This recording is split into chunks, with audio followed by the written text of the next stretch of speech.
Não, a gente crê ainda num Deus poderoso. Amém? E essa é a nossa reação. Romanos capítulo 1, verso 16.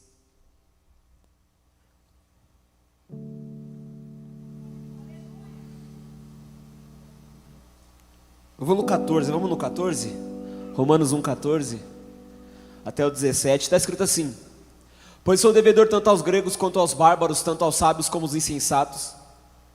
Por isso, quanto a mim, estou pronto a anunciar o evangelho também a vocês que estão em Roma. Pois não me envergonho do evangelho, porque ele é poder para a salvação de todos aqueles que crê, primeiro do judeu e também do grego. Porque a justiça de Deus se revela no evangelho, de fé em fé. Como está escrito, o justo viverá pela... O justo viverá por... Tem alguém que tem fé aqui? Feche os seus olhos, por favor. Guarda a sua Bíblia, vamos fazer uma oração. Senhor, nós te agradecemos essa noite por essa palavra. Eu oro mais uma vez, Senhor. Como Moisés dizia, e eu repito a mesma oração: se o Senhor não for, eu não vou, Senhor. Se a tua presença não tiver, eu não quero agir, eu não quero atuar, Senhor. Eu quero ser um contigo mais uma vez aqui nesse lugar. Pai, faz a tua vontade em nome de Jesus. Tem pessoas que entraram aqui com fome, com sede, desesperados por uma palavra, Senhor. A esses, uma medida de 100 por 1 na colheita da palavra. Eu oro pela vida dos meus irmãos. Eu oro, Senhor, Pai, consagrando toda essa atmosfera a Ti. E eu declaro, Senhor, que esse lugar já não é mais um lugar comum. É um lugar, uma atmosfera onde o Senhor habita, onde o Senhor reina. Pai, que toda mentalidade de religiosidade, Pai, toda influência farisaica, Senhor, escriba, em nome de Jesus, seja paralisada pelo poder do nome de Jesus, Senhor. A tua palavra diz que o Senhor, o Deus deste século, cegou o entendimento dos incrédulos. Minha oração é: abra os olhos do nosso coração e do nosso entendimento, e que a sua palavra encontre em nós uma terra fértil e produza frutos em nome de Jesus. Em nome de Jesus. Tem alguém que crê nisso? Pode tomar o seu lugar, aplaudindo ao Senhor, querido.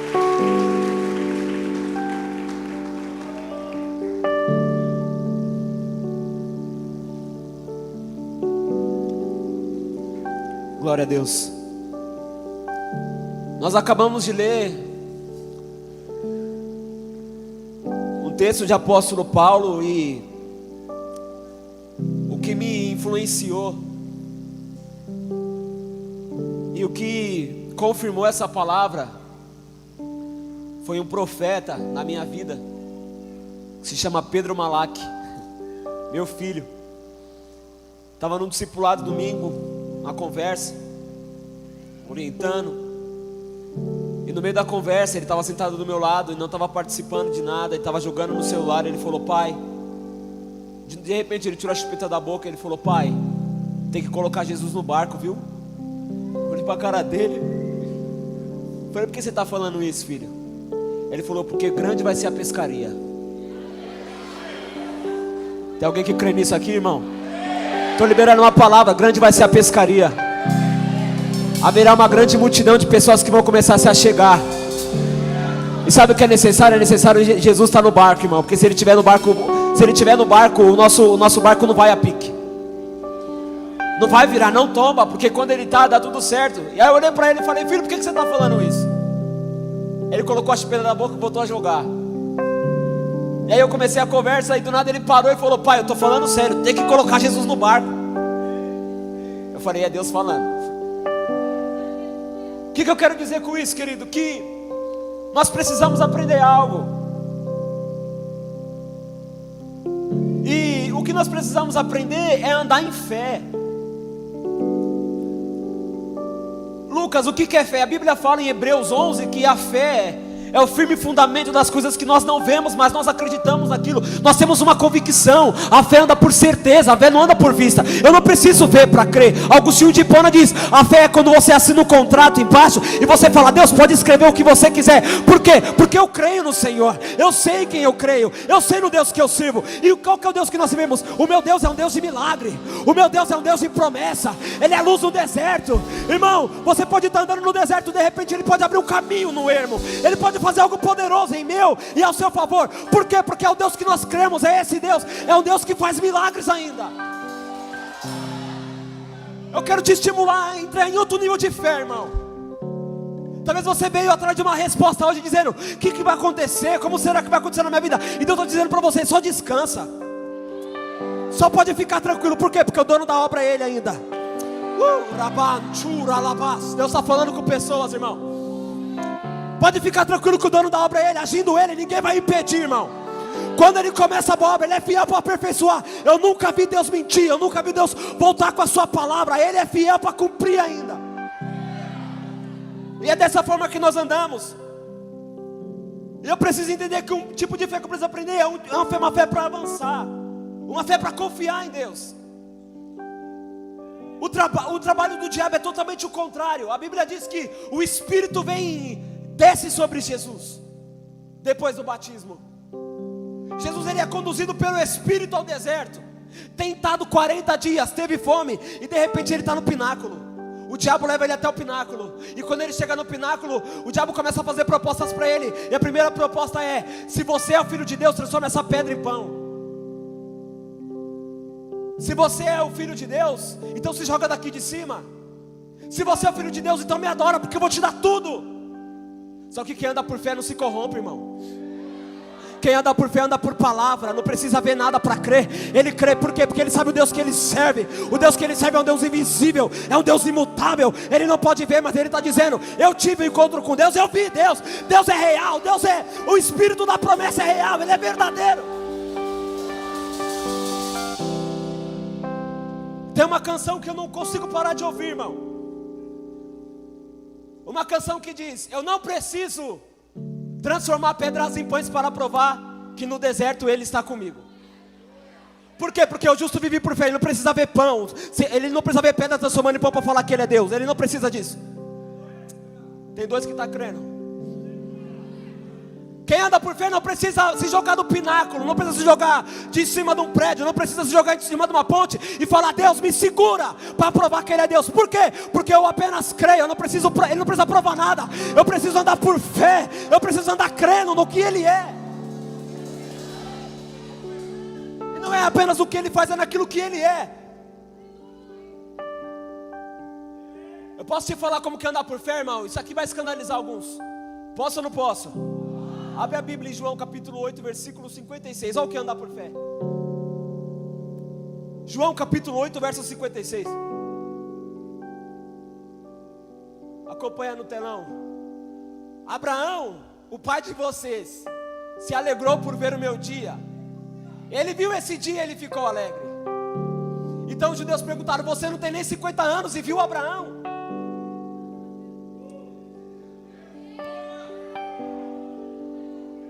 Abraão é o pai da? Abraão é o pai da? A Bíblia diz que ele está no meio de Ur dos Caldeus. Deus chama ele. Ele andando no meio de ídolos, ele andando no meio de coisas palpáveis, mas de repente uma voz que ele nunca tinha ouvido falou com ele, e ele creu, e a Bíblia diz que isso foi imputado por justiça. A Bíblia diz que a primeira pessoa a escutar o Evangelho foi Abraão. A primeira pessoa a ser revelado o Evangelho foi Abraão. Abraão creu naquilo que Deus estava falando. Abraão já estava aprendendo a andar por fé. A Bíblia diz que depois Jesus, ele tá refutando os fariseus, os saduceus, porque religioso é assim, ele vem para a igreja, ele vai para o lugar onde Jesus está, ele vem só para refutar e ficar perguntando, ficar questionando, porque essa é a vida do religioso. Mas aqueles que andam por fé, andam de uma forma diferente. A Bíblia diz que ele chega para os fariseus, e os fariseus começam a falar: você tem demônio. Ele falou: eu não tenho demônio, eu honro meu pai. E ele falou assim: e você, o demônio é vocês que são demônio. Por quê? Ele falou: porque vocês estão falando que o pai de vocês é Abraão, e Abraão me viu. Se o pai de vocês fosse Abraão, vocês iam crer em mim. Ele falou: você não tem nem 50 anos, como que Abraão te viu? Porque Abraão não andava por vista, irmão. Abraão andava por fé. Lucas, você está querendo dizer o quê? Eu estou querendo dizer que a fé que nós andamos, ela vai ilimitar o tempo, ela vai ilimitar o espaço. Lucas, me explica melhor. A Bíblia diz que Abraão viveu 2000 anos antes de Jesus, mas ele já tinha visto Jesus. Por quê? Porque quem anda por fé não anda numa perspectiva terrena, ele anda de glória em glória. Ele dá um passo, enquanto gente normal dá um passo aqui, outro passo ali, pessoas que andam por fé já conseguem andar 2000 anos depois. Segura. Tem uma canção da Tamires Garcia que me pega. Sabe como que é andar por fé? Me pergunta como? Como? A Bíblia diz não. A música da Tamires Garcia, ela relata e ela vai consumir tudo que nós estamos falando. A Bíblia diz que aquele que anda por fé, ele vai até o futuro, e ele fica lá no futuro. É por isso que tem gente que fala: você está sonhando demais, você está crendo demais, você está reagindo demais. Por quê? É porque eu creio. Eu creio no quê? Eu creio que o Brasil é um celeiro de missionário ainda. Eu ainda creio que a Vila Matilde vai experimentar de um grande derramado do Espírito. Eu ainda creio num templo muito maior e da minha família no altar. É por isso que eu reajo. Por quê? Porque eu já fui até o futuro. Eu já estou lá, eu já estou desfrutando da promessa. Eu já estou desfrutando daquilo que Ele prometeu.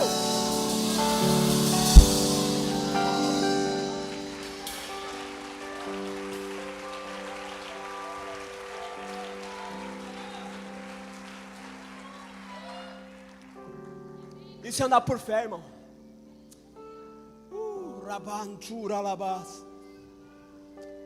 A fé sempre vai ultrapassar o limite. A fé vai sempre ultrapassar o espaço. A fé vai sempre ultrapassar o tempo. Pessoas estão dizendo: o Brasil está um caos. E você está dizendo: não está, está uma bênção. Por quê? Porque eu fui até o futuro, eu sei qual que é o final. Eu sei o que vai acontecer. O que vai acontecer? Algo poderoso da parte de Deus. Deus vai intervir nesse negócio e coisas sobrenaturais vai acontecer. Alguém tem que crer. Alguém tem que crer. Porque Deus vai fazer na sua vida, Deus vai fazer na sua família, Deus vai fazer no seu ministério, Deus vai fazer, irmão. Porque o justo vive pela fé, irmão. Andar por fé, irmão, é você estar na chuva, mas você está dizendo: daqui a pouco vai passar. Por quê? Porque eu creio. Eu tenho fé. É por isso que sem fé é impossível agradar a... Não tem como agradar a Deus sem fé. Por quê? Porque é necessário crer que Ele existe e Ele é recompensador daqueles que o buscam. Lucas, me explica melhor. Eu estou querendo te dizer que aquele que busca a Deus tem que crer que Ele tem recompensa. Qual que é a recompensa? O cumprimento da promessa. É o cumprimento da palavra que Ele liberou sobre a mim e sobre a sua vida. É necessário crer nisso. Eu montei uma história, irmão. Deus me ministrou, eu montei uma história. Viaja comigo nessa. Para mim, a vida é uma viagem. E eu decido por onde eu vou andar. Eu estou andando pela estrada da fé. Eu sou o carro. O condutor é o Espírito Santo. O combustível, a promessa. Entra nessa história, irmão. Entra nessa história. Caminha pela estrada da fé. Quando você caminha pela estrada da incredulidade, é toda hora alguém fechando, é toda hora alguém querendo atrapalhar. Mas quando você anda pela estrada da fé, você está dizendo: eu sei qual que é o meu destino. Está lá no Êxodo, qual que é o meu destino? A Bíblia diz em Tito, capítulo 2, que o nosso destino é a vida eterna. Eu estou andando pela estrada da fé em busca da recompensa, que é a vida eterna. Só que tem o porém, irmão. Tem o porém. Na estrada da fé também tem pedágio. Quem é o pedágio? As pessoas, as circunstâncias, a realidade. Quem vai querer te parar? Só que eu sendo no veículo, eu autorizo o meu condutor a acelerar ou frear. No meu carro tem sem parar. Lucas, qual que é o sem parar? Neemias capítulo 6. Eu não tenho tempo para Sanbalate e Tobias. Eu não tenho tempo, meu sem parar é esse. Eu estou numa grande obra. Eu não vou parar em pedágio nenhum. Eu não vou parar em pessoa nenhuma. Eu sei quem foi que me chamou. Eu sei quem foi que me escolheu. Eu sei qual que é meu combustível. É a promessa, é a promessa, é a promessa. Tem uma vida eterna me esperando. Tem uma recompensa me esperando. Alguém crê nisso?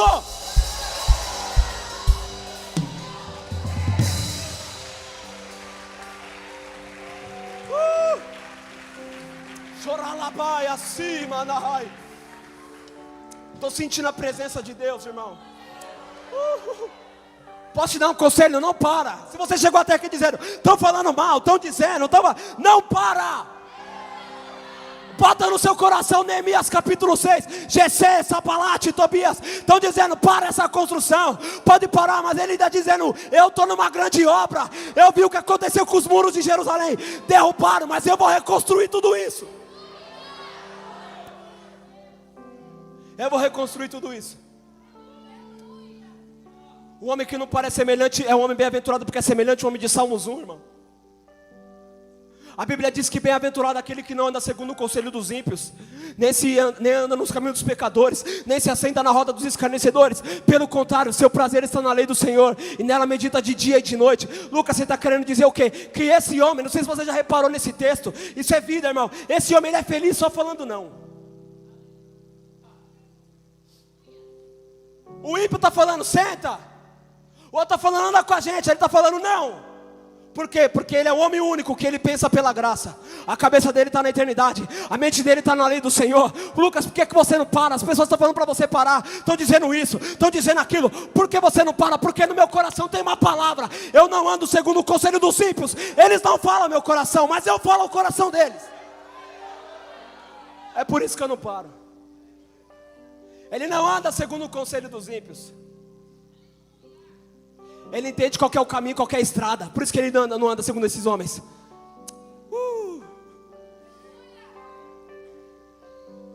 Ele não para no conselho dos ímpios. Ele não se assenta na roda dos escarnecedores. Porque ele entende que se ele parar no meio da estrada, irmão, dá congestionamento. Eu estou liberando uma palavra. Se você parar, irmão, vai atrasar a vida da sua família. Se você parar, vai comprometer a próxima geração. Se você parar, com muita coisa ruim vai acontecer. Não para. Porque esse homem é como uma árvore plantada junto ao ribeiro das águas, cujo ele dá as suas folhas na hora certa, na estação certa, e essas folhas não murcham. Lucas me explica melhor. Esse homem, ele não anda segundo o conselho dos ímpios, ele anda por si mesmo. Pode ler a palavra, irmão, pode ler Salmos 1. A Bíblia diz que é o único homem com pluralidade de pessoas à volta dele. É ímpios, é plural. É pecadores no plural. Mas esse homem sozinho não se corrompe. Não tem ninguém do meu lado. Então você não é bem-aventurado se você não consegue falar não. Se você não consegue se render, você não é bem-aventurado.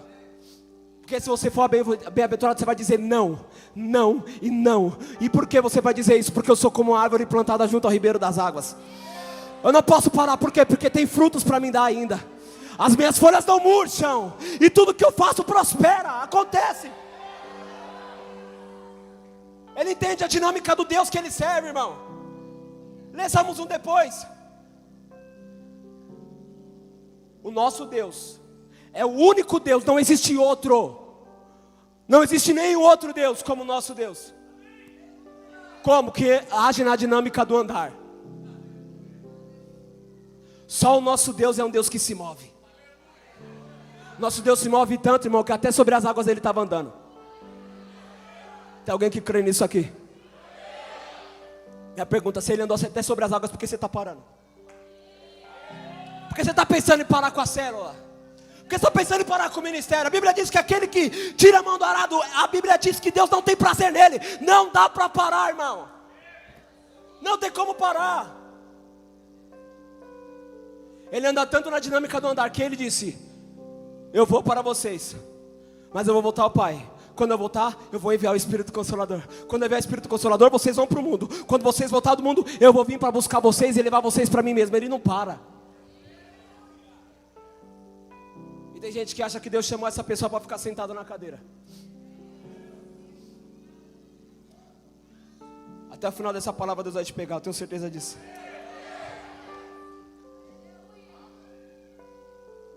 Uma pessoa, ela não precisa estar andando de uma forma literal, mas ainda assim ela se move, porque aquele homem é como uma árvore plantada junto ao ribeiro das águas. A Bíblia diz e que esse homem é como uma árvore. A minha pergunta é: árvore anda? Árvore anda? Não tem pegadinha, irmão, árvore não anda. Mas se você pegar uma semente e você colocar no mais profundo subsolo da terra, de repente um milagre chamado vida vai gerar dentro daquela semente.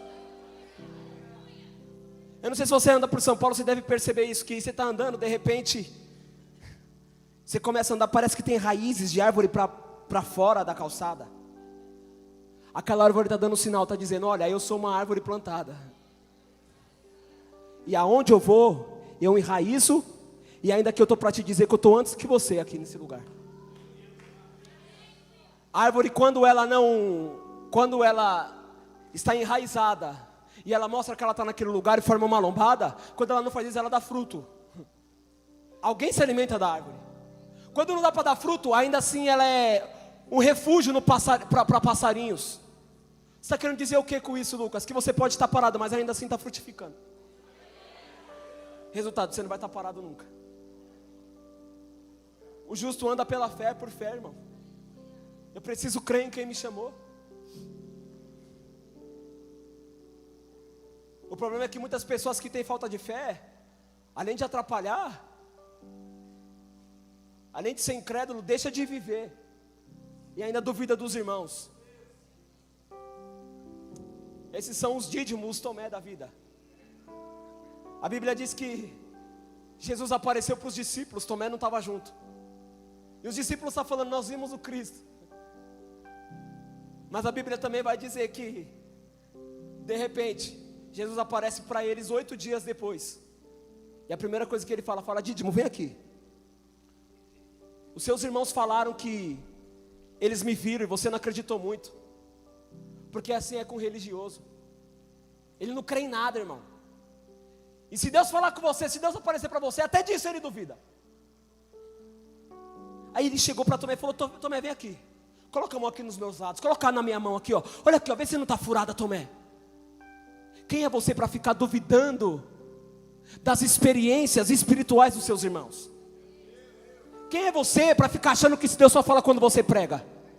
Quem é você para ficar achando que Deus só fala quando você adora? Quem é você para ficar achando que avivamento só vem quando você orar? Porque você nem é um alecrim dourado do reino de Deus, não, meu filho. Ele vai fazer independente da sua fé ou não. Enquanto o Tomé estava trancado, ele estava gritando na cruz: Tetelestai, está consumado. Independente de você estar fazendo ou não, ele vai fazer, porque a Bíblia diz que agindo Deus.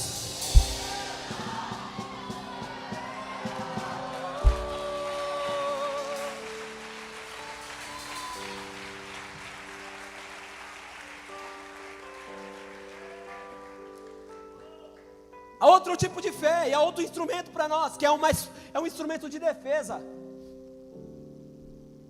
A fé não é só algo para mim avançar e ir até o futuro e ficar por lá. Não, ela também é um instrumento de defesa para o meu dia mal. A Bíblia diz que nós precisamos nos revestir das armaduras de Deus. Qual uma das armaduras de Deus? Uma das armaduras de Deus é o escudo da fé.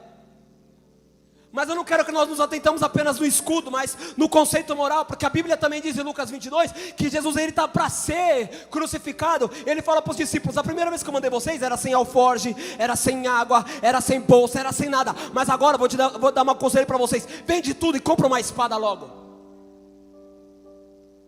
Foi aquela espada que Pedro desembanhou. Mas há 2 tipos de espada: uma espada longa que é para ataque e uma espada pequena que é para defesa. Essa é a espada que Pedro estava usando. Como nós comprovamos isso? Porque ele colocou na bainha, ele colocou na cintura. Isso vai falar de defesa da fé. Lucas está querendo dizer o que com isso? Agora vai começar a apertar, irmão. Pode apertar ou não pode? Nós precisamos defender a nossa fé, para não sermos impedidos de falar dela amanhã. Um sistema corrupto está avançando em cima da igreja, em cima da fé moral do cristão. E eu posso te falar uma coisa: a omissão ainda é pecado. A Bíblia diz que se você sabe qual é o bem e você não faz, você já pecou. Irmão, posso falar uma coisa para você? Deus chamou o cristão para ser luz do mundo, irmão. É o cabeça do mundo. É o cabeça da sociedade. Deus chamou nós. E por que nós não governamos? Porque muitas vezes nós nos omitimos. Temos medo de usar a espada da fé, o escudo da fé, ou a espada que vai defender a nossa fé. Ou usamos, como Pedro, usamos de uma forma covardia. Porque Pedro cortou a orelha de Malcolm, um dos guardas do sumo sacerdote. Eu queria ver ele cortar a orelha de um romano, de um soldado romano. Ele ia tomar no meio da barriga.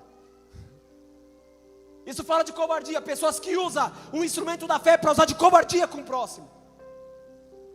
Mas é nesse assunto que eu quero entrar. Eu quero entrar no assunto de que nós precisamos defender a nossa fé. Esses dias, irmão, eu arrumei um problema. Eu falei, ou eu falo ou eu fico quieto e aceito isso. Reunião de pais. Fui para a escola, buscar as crianças e participar da reunião de pais. E de repente, uma das mães começou a dizer, olha, teve uma pauta aqui nessa escola sobre ideologia de gênero que eu não gostei. Para mim isso é péssimo. Eu já fui evangélica, não sou mais religiosa. Minha filha fala que é homem e eu aceito isso, eu não estou nem aí, eu amo ela do jeito que ela é. E ela falou, eu achei péssimo. Eu tinha duas opções: ou ficar quieto e concordar com aquilo, porque eu sei qual que é o bem e eu não falo, eu estou pecando, ou eu saco a minha espada. E eu vou dizer, olha, a minha fé é essa aqui, ó. O Deus que eu creio é um Deus moral, é um Deus que criou homem, criou mulher e criou um projeto chamado família. Escute, estou no meio da reunião de pais. Essa mãe se levantou e disse, eu não sou religiosa. Eu falei, posso falar? Orei, quando ela estava falando, eu falei, Espírito Santo, me ajuda. Posso falar? Ela falou, pode. Eu falei, beleza. Você está falando que a sua filha quer ser o Homem-Aranha, quer ser homem, não quer? Se você aceita isso, perfeito, respeito sua opinião. O meu filho fala que é o Hulk, ele não vai pular 2 metros de altura. O meu filho fala que é o Hulk, ele não vai derrubar a parede dando um soco, porque ele não sabe do que ele está falando, ele não tem poder de decisão. Quem tem poder de decisão é o pai e a mãe dele. Nós vamos instruí-lo no caminho secreto. E além do mais, você disse que você não é religiosa, me perdoa, eu sou muito religioso ao extremo. Eu vou te falar uma coisa, a psicologia diz que eu sou um ser humano 100%. Eu não vou conseguir separar a minha fé, a minha religião, do meu ambiente corporativo, do meu ambiente familiar, do meu ambiente religioso. Aonde eu vou, eu exerço a minha fé. Eu vou te falar mais, o meu filho já está nesse caminho. Eu vou te falar uma coisa, um dos princípios que nós aprendemos: amar Deus sobre todas as coisas, amar o próximo como a ti mesmo. Eu vou te falar, o meu filho é homem, ele vai ser homem, ele vai ser profeta, porque Deus falou, e não vai faltar amor para você.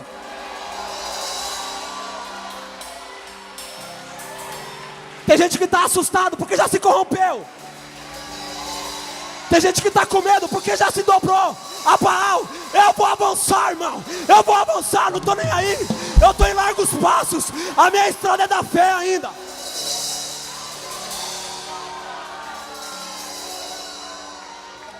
A minha estrada ainda da fé. Eu defendo a minha fé. Eu defendo a minha crença. Eu ainda defendo a igreja. A igreja tem um noivo, e o noivo, ele vai vir buscar ela daqui uns dias. Eu defendo isso ainda.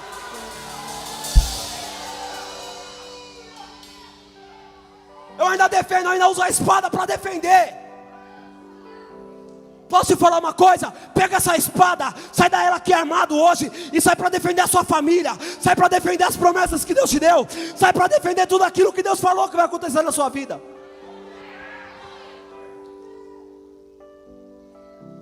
Fica compartilhando o sonho com um monte de gente, falando os projetos para um monte de gente, e Deus está dizendo para você: para de contar para todo mundo, defende o seu sonho.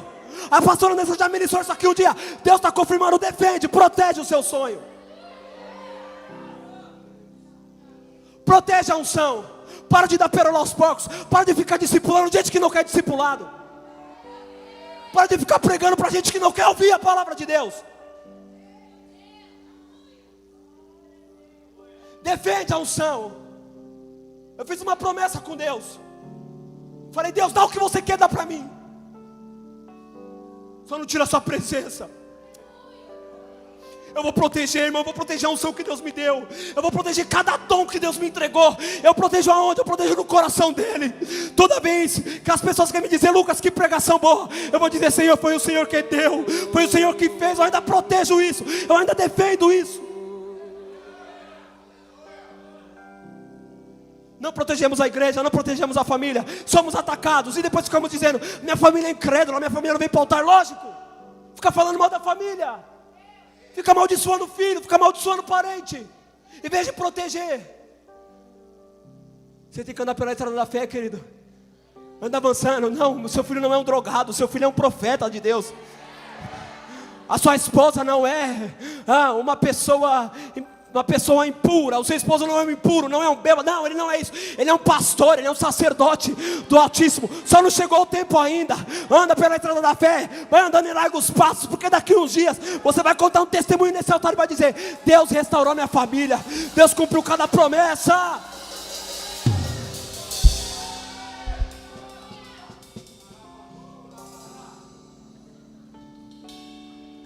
Usa a sua fé para defender. Outro nível de fé, uma fé para salvação. Ô irmão, eu preciso crer na salvação. Eu preciso crer que Deus me chamou, me resgatou. Eu preciso crer nisso, com todos os átomos da minha existência. Isso é tão real para mim. Tem um versículo que marcou minha vida, irmão. Quando eu entendi isso, eu falei: eu não preciso de mais nada. É um dos motivos de eu não parar. João capítulo 15, verso 16. Lucas, não foi você que me escolheu. Você não decidiu sozinho vir para a igreja, você não decidiu viver o reino de Deus. Irmão, eu não queria nada disso, eu não queria pregar, eu não queria participar de ministério, eu não queria nada disso. Mas a Bíblia diz que não somos nós que escolhemos Ele, foi Ele que nos escolheu. A dedo, Ele escolheu a dedo. Eu preciso crer, irmão, que para mim ser salvo é necessário fé. Por que eu citei um desses versículos? Um desses versículos, irmão, esse versículo 17, Romanos 1,17, foi o pilar e a espinha dorsal da reforma protestante. Eu posso te falar, você não precisa fazer nada para ser salvo. Você precisa crer, somente. Lucas, me explica melhor. A Bíblia diz que aquele que crê e for batizado será salvo. Meu batismo não salva. Não, o ladrão do lado de Jesus não se batizou e foi salvo. Como pode isso? É porque todo aquele que crê se batiza. Não é por conta do batismo, é aquele que crê. Lucas, mas batismo é coisa séria. Aí você aceita Jesus, não é sério. Vir para o culto na quarta profética é brincadeira. Participar da escola de líderes do discipulado é brincadeira. Se você crê no discipulado, se você crê na palavra, se você crê na quarta profética, por que você não crê no batismo? Por que você não se entrega logo e crê no que Deus vai fazer na sua vida? Independente se você quer ou não, porque foi Ele que te escolheu, não foi você que escolheu Ele. Uma fé para salvação. Eu posso falar uma coisa para você, vai escandalizar. Essa vai escandalizar, irmão. Posso ou não posso? O céu é o lugar mais injusto que existe. Não existe lugar mais injusto do que o céu. E não existe lugar mais justo do que o inferno. Se você pegar Gálatas 5, vai começar a falar de quem vai para o céu e quem vai para o inferno. Você vai olhar Gálatas 5, você vai falar: isso aqui mereceu estar no inferno. Adulterou, matou 5, roubou 8, avarento, idólatra, Zé da Manguaça, gosta do negócio. Mereceu. Agora quando você chegar no céu, você vai ver eu lá. Você acha que eu mereço estar no céu, irmão? Você acha que você merece estar no céu? Fala sério, você acha que você merece?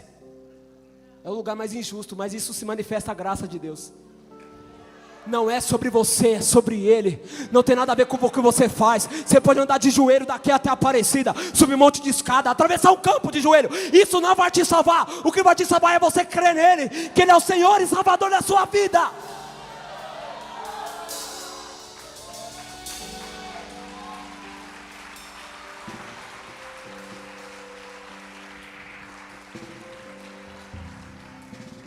A história vai dizer da Reforma Protestante no ano 1500 aproximadamente, que Papa Leão X, no Vaticano, a Igreja Católica, e calma que eu não estou ofendendo a religião de ninguém, a Igreja Católica, não é a Igreja Católica Apostólica Romana que é de hoje, a Igreja Católica era junto com a Igreja Evangélica, a denominação era a Igreja Católica, e existia monges, um deles era Martinho Lutero, o pilar, o homem, o pivô da Reforma Protestante, um monge. E ele teve um dia que ele estava num navio atravessando para poder ensinar a palavra, porque monge, essa era a função do monge. Ele nascido na Alemanha, e aí de repente começou uma trovoada. Ele disse: Deus está bravo. Ele começava a se mutilar, e ele dizia: como que eu vou sair desse, como que eu vou parar de pecar, como que eu vou parar de fazer isso, como que eu vou ser salvo? Eu não consigo largar o pecado, não dá, está dentro de mim. Aí ele leu Romanos 1,17: o justo viverá pela fé.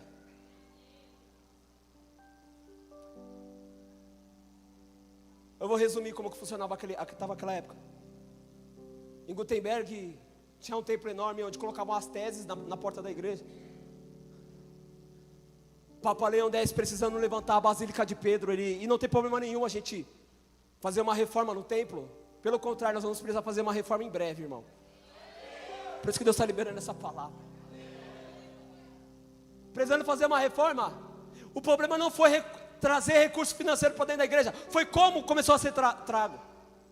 João Witzel dizia que cada dinheiro que caía no gasofilácio, cada dinheiro que caía dentro do gasofilácio, uma alma saía do purgatório. Ele estava querendo dizer o seguinte: vem aqui, entrega o dinheiro que uma pessoa, você já vai comprar um terreno no céu. A gente está vendo isso hoje em uns lugares. Entrega o dízimo, dá dinheiro, você vai ter um dinheiro no céu. Aí de repente Lutero leu Romanos 1,17: o justo vive pela fé. Eu não preciso pagar nada. Por que, Lucas? Porque é pela graça que eu sou salvo. Eu não preciso ficar trabalhando e entregar todo o meu dinheiro para a igreja, para ter um terreno no céu. Eu não preciso, porque a Bíblia diz que Ele já preparou morada para mim, e essa função foi de Cristo. Ele que está fazendo uma grande reforma na eternidade, e Ele daqui a pouco vai vir me buscar, e eu vou ir com Ele. Eu não preciso pagar nada por isso. Pelo contrário, o preço que eu precisava pagar, já pagaram. O justo vive pela... É por fé que nós andamos, irmão. Ele colocou 95 teses. Historiadores resumem em 5. As 5 solas. Sola a Escritura, somente a Escritura. Sola Cristo, somente Cristo. Sola fide, somente a fé. Fugiu da cabeça agora. Sola fide, sola Escritura. Sola gratia. Tem mais uma, não lembro. Somente a graça. As 5 solas.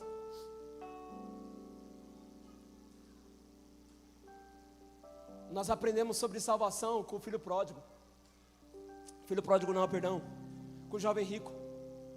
A Bíblia diz que Jesus, ele está andando, de repente um jovem se aproxima dele e fala: bom mestre, como que eu faço para herdar a vida eterna? Ele falou: você sabe os mandamentos? E ele cita 6. Honra o teu pai e tua mãe. Não cobiça a mulher do próximo. Ele citou 6. Aquele jovem rico falou: Senhor, já estou fazendo tudo isso. Se fosse eu no lugar de Jesus, ia falar: então morre na cruz e ressuscita, perfeito. Não, você cumpre todas as leis. Ninguém conseguiu cumprir na terra, só ele. Já que você é tão perfeito assim, morre e ressuscita. Ele falou assim: só te falta uma coisa. Larga tudo e me segue.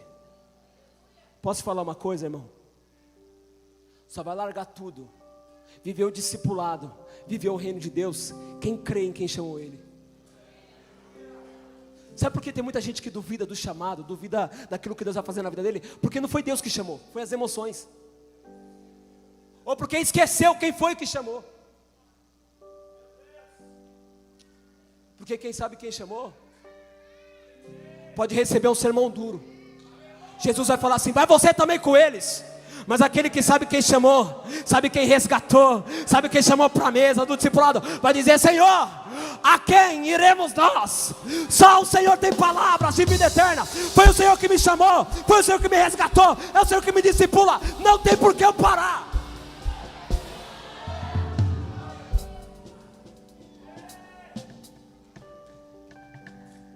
Quando nós falamos de salvação, nós falamos de 2 coisas, irmão: subtração e adição.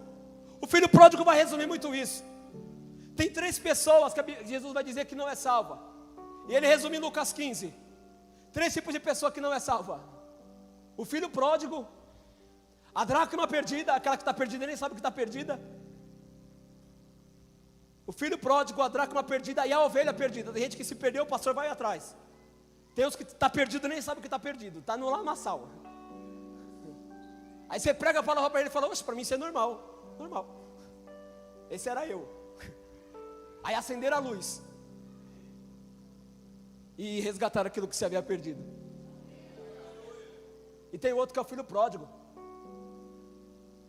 Irmão, quando você é salvo, tem duas coisas que acontecem na minha e na sua vida. Primeiro, há um perdão para mim e para você. A Bíblia diz que o salário do pecado é a... Nós temos direito da morte. Mas aquele que poderia nos condenar, preferiu nos perdoar. O Deus Todo-Poderoso que está sentado no alto e sublime trono. Ele podia dizer para mim e para você: você não merece estar aqui. Você tem que ser condenado. Mas Jesus se manifestou na cruz do Calvário para trazer perdão para mim e para a sua vida. Não só perdão, mas também justificação. Aí fala de redição. A Bíblia fala que o filho pródigo pega tudo que tem, gasta com a bolota dos porcos. E aí quando ele está voltando, ele cai em si, a Bíblia fala. Porque o pródigo, ele não precisa de um pastor para ir atrás dele, ele tem que cair em si. Ficar esperando o pastor ter que mandar mensagem, ele tem que mandar, não, você tem que voltar para a igreja porque você sabe o caminho, você não está perdido. Não vamos atrás, você sabe qual é o caminho de volta. Você sabe como faz para voltar. Para que eu vou atrás de você? Eu vou atrás de quem se perdeu, de quem fraquejou, desanimou. Quem resolveu sair?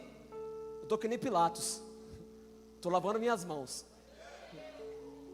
1 João capítulo, vou apertar, irmão. 1 João capítulo 2, a Bíblia fala: sabe por que eles saem do meio da gente? Porque não era dos nossos. Porque se fosse dos nossos não tinha saído. É por isso que tem gente que sai da igreja, é por isso que tem gente que sai do seu discipulado, saiu da escola de líder, é porque não é dos nossos. Se fosse dos nossos não tinha saído.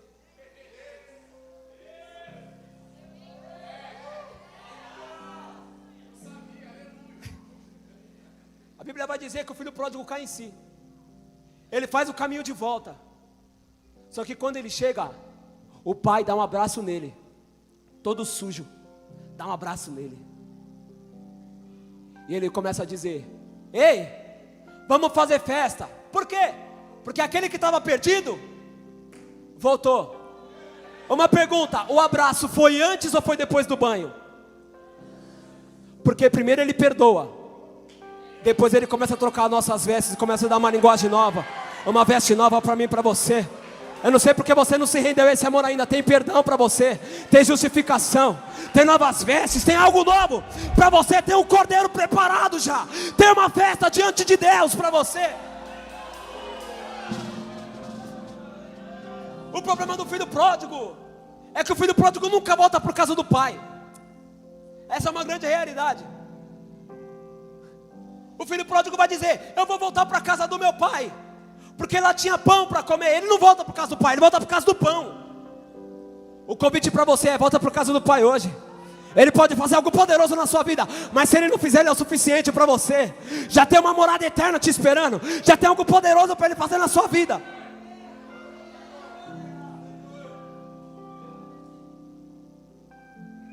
Ô Lucas, então eu vou me render ao pecado? Não.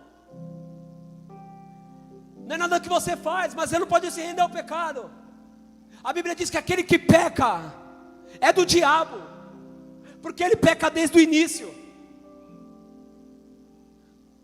Mas tem outro versículo, versículo 9: mas foi para isso que se manifestou o Filho de Deus. Lucas, eu estou pecando, mas para isso que se manifestou o Filho de Deus. Foi para desfazer as obras do diabo. É por isso que eu digo, irmão, aquele que é nascido de novo, não tem encantamento, não tem macumba, não tem charuto, não tem cabeça de bode. Você pode estar aqui dentro ouvindo essa palavra, querendo atrapalhar o culto. A palavra para você é: para aqueles que andam por fé, não tem encantamento, ele desfaz qualquer obra do diabo. Ele desfaz, ele veio para isso.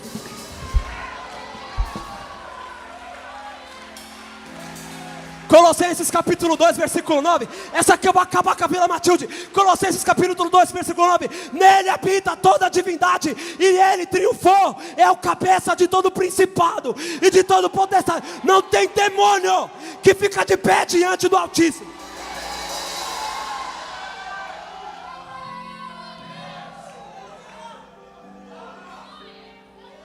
Posso dar um conselho? Não se renda ao pecado. Ele veio para desfazer as obras do diabo.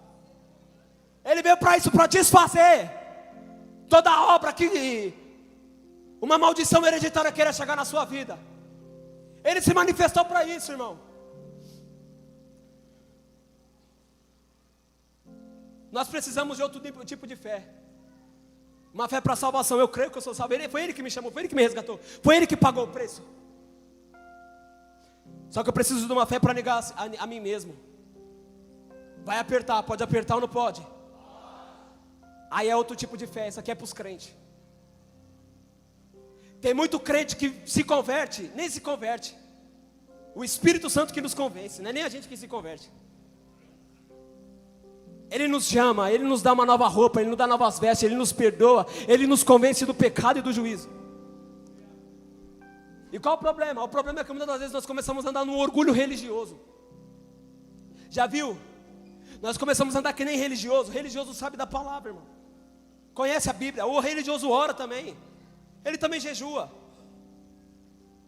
Só que sabe qual a diferença do filho de Deus para um religioso? O religioso sempre tem uma pedra na mão. Sempre tem uma pedra na mão. Ele anda num orgulho que ele acha que é ele que é o super-homem. A última bolacha do pacote. Aí os filhos de Deus, o cara voltou do encontro, Deus transformou a vida dele. Até semana passada eu estava sentado na roda dos escarnecedores. Aí ele anda, olha para a roda dos escarnecedores e fala: tudo impuro.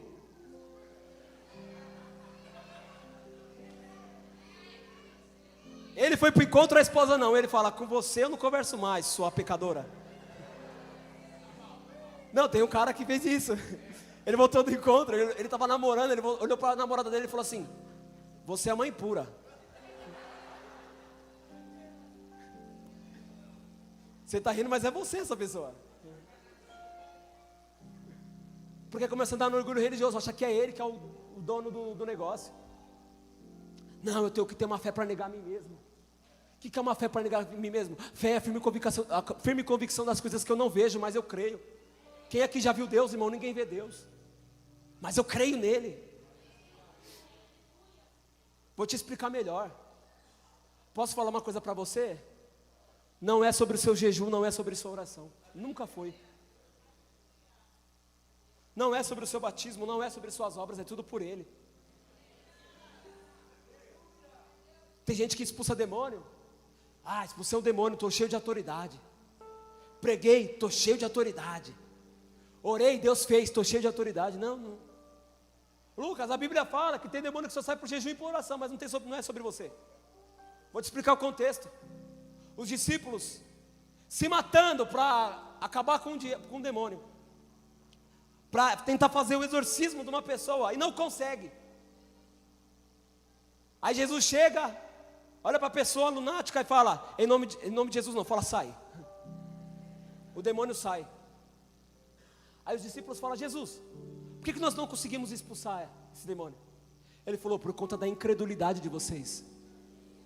Tem demônios que só saem com jejum e oração, mas não é porque você jejua, não é porque você ora. Você jejua para você ter mais fé. Eu estou te entregando uma ferramenta que vai mudar a sua vida, irmão. Você ora porque isso muda a sua fé. Não tem a ver com a sua oração, não tem a ver com o seu jejum, tem a ver com a fé que nós temos nele. Cara, tem gente que crê no sobrenatural e Deus faz coisas poderosas. Para alguns, Jesus colocou a mão e disse: vai se lavar no tanque de Betesda. Foi curado. Teve outros que só liberaram uma palavra. O centurião disse: Senhor, se você liberar só uma palavra eu creio. Jesus falou: eu nunca vi tanta fé em Israel. Quando foi voltar, aquele jovem estava curado. Tem uns que grita, clama, e Jesus vai até ele. Esse move Jesus. Jesus, filho de Davi, tem compaixão de mim. Esse move Jesus. Porque é a fé que move. Agora tem outros, irmão, que tocam em Jesus.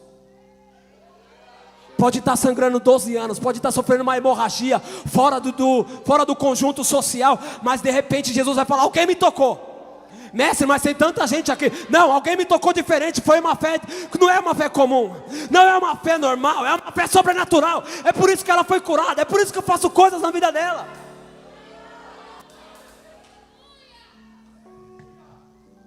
A maior prova de que não somos nós é o jovem rico. Irmão, era um discípulo perfeito, cumpria todas as obras, perfeito. Mas sabe o que faltava para ele? Fé. É gente que cumpre os mandamentos e não crê. A pessoa até ora pelo culto, mas não crê que Deus pode curar no meio do culto. Tem gente que até prega e não crê no que está pregando. Tem gente que prega, irmão, sobre cura. Aí o filho ficou doente, sai correndo para o hospital. É o jovem rico. Prega, até ministra sobre oferta, sobre prosperidade, mas não crê que Deus pode multiplicar a finança. Nós precisamos crer, querido, no que Ele é. Fielmente nós precisamos crer. É isso que vai mover a Deus. Nunca foi sobre nós. Nós achamos muitas das vezes que nós somos bons naquilo que Deus está fazendo. Cara, Deus deu o dom, Deus deu a unção, Deus deu tudo. E a pessoa acha que Ele que é bom. Não, nunca foi sobre nós. Não é sobre a minha eloquência, não é sobre a minha teologia. Eu estudo todos os dias, irmão, mas isso não me sacia. O que me sacia é entrar no meu quarto e falar: Deus, fala o Senhor. Quando o Senhor fala, eu sou saciado. Quando o Senhor fala, eu choro. Quando o Senhor fala, eu creio mais do que uma aula. Quando o Senhor fala, quando o Senhor faz, eu creio muito mais. Sabe qual é a minha teologia? A minha teologia é um final de semana de encontro com Deus. Essa é a minha teologia. É quando eu vejo pessoas sendo curadas num caroço. É quando eu vejo casamento sendo restaurado. Essa é a minha teologia. A teologia da experiência. Eu ainda creio que Ele existe. Eu ainda creio em avivamento. Eu ainda creio em transformação. Eu ainda creio que o Brasil é um celeiro de missionário. Eu ainda creio. E não tem a ver comigo. É Ele que faz, não tem como se gloriar. Se você começar a se gloriar, irmão, você está mal. Sabe por que você não pode se gloriar? Porque isso é uma síndrome de Lúcifer, de pessoas que acham que tem direito. O convite de Jesus não é para você, tenha direito, é negue-se a si mesmo. Sabe por que você não pode andar nesse orgulho e nessa crença toda de obras? Porque tinha uma pessoa que estava na eternidade, estava no melhor lugar. Aí sabe o que ele achou? Ele achou que ele tinha direito de ficar à destra de Deus. Aí sabe o que foi a palavra para ele? Miquel, ninguém é como Deus. Ninguém é como Deus. Nós vivemos em uma geração antropocêntrica, o homem no centro de tudo. Não, nós não somos nada. Ele é tudo na minha vida, Ele pode. Lucas, mas nós somos reis e sacerdotes. Eu sou sacerdote, mas ainda tenho um sumo sacerdote. Eu sou rei, mas ainda tenho um rei maior do que eu, na qual eu respondo: Ele é todas as coisas. Esses dias eu estava estudando filosofia e René Descartes começa a dizer: se penso, logo existo. Uma das frases mais conhecidas, a frase mais conhecida dele. Ele está querendo dizer o seguinte: olha, se eu penso, eu sei que eu existo, porque ele vivia cheio de dúvida. E ele dizia: mas se eu penso, eu existo.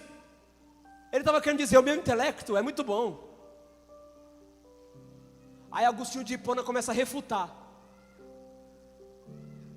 a fala de René Descartes. Ele fala: se eu peco, logo eu existo.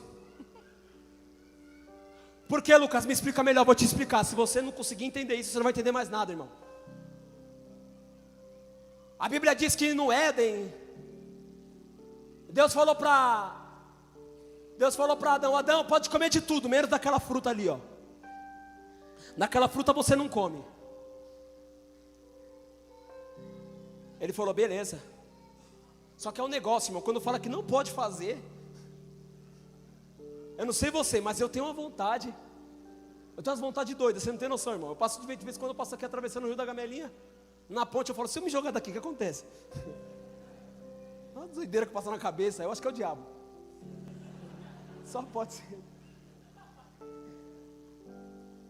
Adão, do fruto não.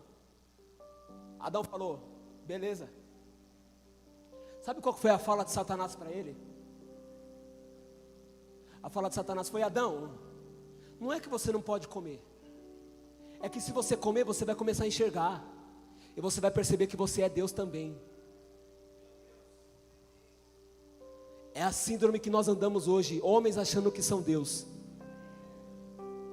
homens despidos de humildade. Esses dias eu estava conversando com o rapaz, ele falou: olha, eu tenho um parente que ele está no púlpito, ele não desce do púlpito para nada, e o reino de Deus ensina totalmente o contrário. Sabe o que aconteceu? Adão comeu do fruto. Quando ele comeu do fruto, ele caiu em si, ele falou: eu sou pecador, refutando toda a fala do diabo. Sabe o que Agostinho de Hipona está falando? Toda vez que eu peco, eu lembro que eu não sou Deus. Você não entendeu, eu acho. Toda vez que eu peco, eu vou lembrar, eu não sou Deus. Por isso que se eu peco, logo eu existo. Eu entendo que eu preciso de um Salvador. Eu entendo que eu não consigo pagar a minha própria dívida. Eu posso fazer o que for. Eu posso ficar no meu quarto o dia inteiro dizendo: Deus, eu te amo. Arrancar os meus olhos, arrancar os meus braços e dizer: eu não quero pecar mais. Não tem como, irmão. A Bíblia diz que milita uma guerra entre mim, entre eu e a minha carne e o meu espírito. E toda hora a minha carne quer querer me convencer de que o pecado é bom. Mas a Bíblia diz: quem atentará a acusação contra os eleitos de Deus? É Deus quem os justifica. Não tem como, irmão. É um Salvador. Eu preciso de um Salvador. Eu preciso de alguém para pagar minha conta. E o nome dele é Jesus Cristo de Nazaré. Por isso que se eu peco, logo eu lembro: eu não sou Deus, eu sou pecador. E eu preciso de um Salvador, e eu me rendo a esse senhorio.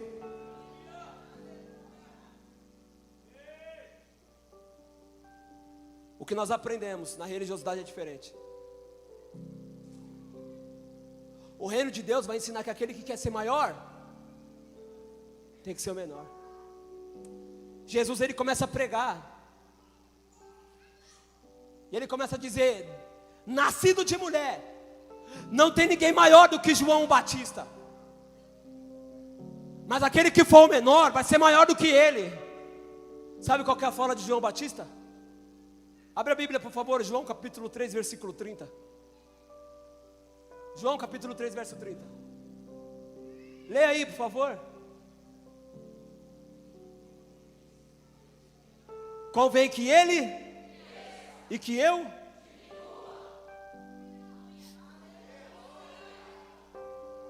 É por isso que nós cantamos: aqui é onde os grandes, soberba e altivez, aqui não, aqui nós somos humildes, irmão. Sabe qual é o nosso ministério? Nosso ministério é uma toalha e uma bacia. É lavando o pé dos discípulos, é entregando a nossa vida para que outros vivam, é entregando nossos dias, a nossa família. Importa que eu diminua e que ele cresça, e que ele apareça, que ele faça algo na minha vida.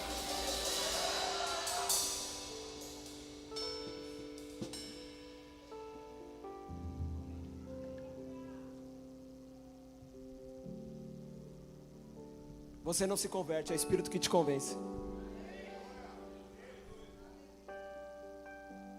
Nunca foi sobre nós, queridos.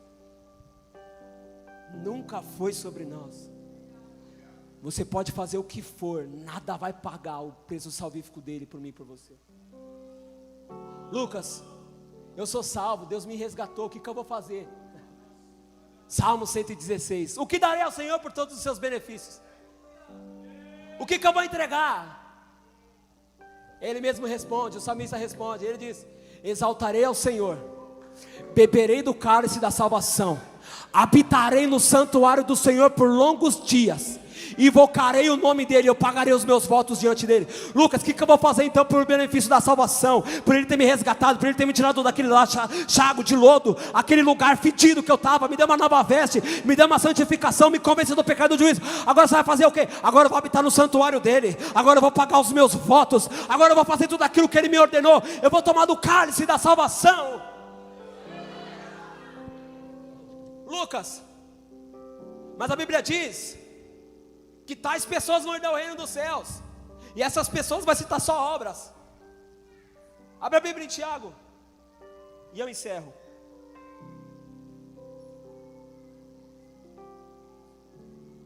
Capítulo 2, versículo 17. Assim também, a fé, se não tiver obras, por si mesmo está. Mas alguém dirá: você tem fé, e eu tenho obras. Mostre-me a tua fé sem obras, e eu com as obras mostrarei a minha fé. Por que você vem em todos os cultos?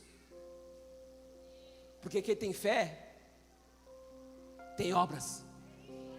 Por que você não escuta a música do mundo? Porque quem tem fé, tem obra. Por que se santifica tanto? Não tem a ver comigo, tem a ver naquilo que eu creio. Como diz Tamires Garcia, eu ainda creio em avivamento, irmão. Eu ainda creio que os jovens vão ter visões, os velhos terão sonhos, e haverá um grande derramar do Espírito do Senhor. Querido, eu vou te dar um conselho. Nós estamos indo para um grande templo enorme. Vai vir pessoas de várias cidades. Deus falou isso comigo. Vai vir pessoas de cidades e de nações para comer nesse lugar. Vai vir várias pessoas. Mas se nós não entendermos que quem está fazendo tudo é Ele, não vai ser mais reino, vai ser império. Se renda essa graça, se renda esse amor. Feche os seus olhos, fique de pé.